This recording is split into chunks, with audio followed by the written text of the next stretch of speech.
উহুদের ময়দানে যখন ঘোষণা চলে আসলো, উহুদের ময়দানে যখন মক্কার মুশরিকরা আল্লাহর নবী আর তার সাহাবায়ে কেরাম সহ মদিনাকে নিঃশেষ করে দেওয়ার জন্য ষড়যন্ত্র করলো, মদিনার উপর তারা সম্মিলিত আক্রমণ করে মদিনাকে ধ্বংস করে দেবে, শেষ করে দেবে। রাসূলুল্লাহ সাহাবায়ে কেরামদেরকে বললেন, আমার সাহাবীরা, মদিনাকে রক্ষা করা লাগবে, আমার মা, আমাদের বাচ্চা, আমাদের ঈমান আর ইজ্জত রক্ষার জন্য, মুশরিকদের মোকাবেলা করার জন্য তোমাদেরকে অগ্রসর হওয়া লাগবে। সাহাবায়ে কেরাম রেডি হয়ে গেলেন। কাফেরদের সংখ্যা হলো 3000, মুসলমানের সংখ্যা হলো 1000। এখান থেকে 300 মুনাফিক আলাদা হয়ে গেল। তার মানে মাঝে মাঝে ওলামায়ে কেরামদের সাথে মুসলমানদের সাথে মুনাফিকরা যুক্ত হয়, কিন্তু বাস্তব ইমানি পরীক্ষার সময় মুনাফিকরা আলাদা হয়ে যায়। প্রকৃত ইমানদাররা বাতিলের সামনে তাদের বুক টিপে লড়াই করতে থাকে। কথা বলো ঠিক কিনা?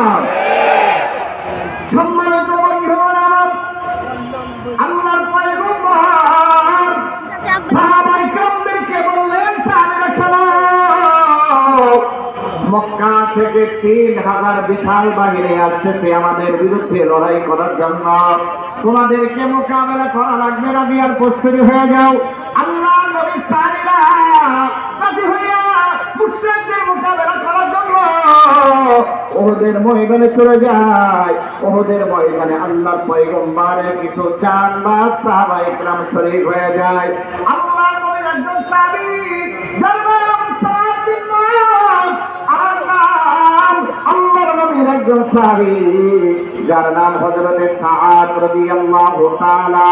হযরতে সাদ আল্লাহর পয়গম্বর আর আল্লাহ তাআলাকে রাজি আর খুশি করার জন্য আল্লাহর পয়গম্বরের সাহাবী জিহাদের ময়দানে শরীক হয়ে যায়।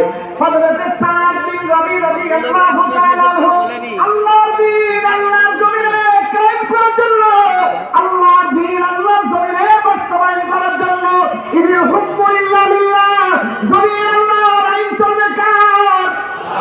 শাহাদাত আঙ্গুল উঁচু করে বলেন কার? জমিন আল্লাহর, আইন চলবে কার? আল্লাহর জমিনে আল্লাহর আইন চলবে। এই বিধান বাস্তবায়ন করার লক্ষ্যে হযরতে সাদ বিন রবি রাসূলের সৈন্য বাহিনীতে নাম লিখিয়া জিহাদের ময়দানে শরীক হয়ে যায়। আল্লাহর নবী সাহাবী কাফেরদের বিরুদ্ধে লড়াইতে ময়দানে শরীক হয়ে যায়। কাফেরদের সাথে লড়াই করতে করতে করতে করতে হযরতে সাদ বিন রবি শরীরে একটা নয়, দুইটা নয়, 70 থেকে 72টা তীর তার শরীরের ভিতরে লেগে যায়। কত বিক্ষত হয়ে আল্লাহর নবী সাহাবী উহুদের ময়দানে গড়াগড়ি করে।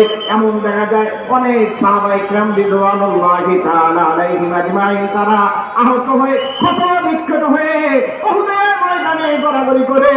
আল্লাহ তাআলা জিবরিল আমিনকে পাঠায়া দেয়, যা যা জিবরিল যা, আমার পয়গম্বরকে খুশি করার জন্য, আমার দিন কায়েমের জন্য আমার রাসূলের এমন কিছু আছে পাওয়া যায় যারা একটা নয়, দুইটা নয়, 70 থেকে 72টা করে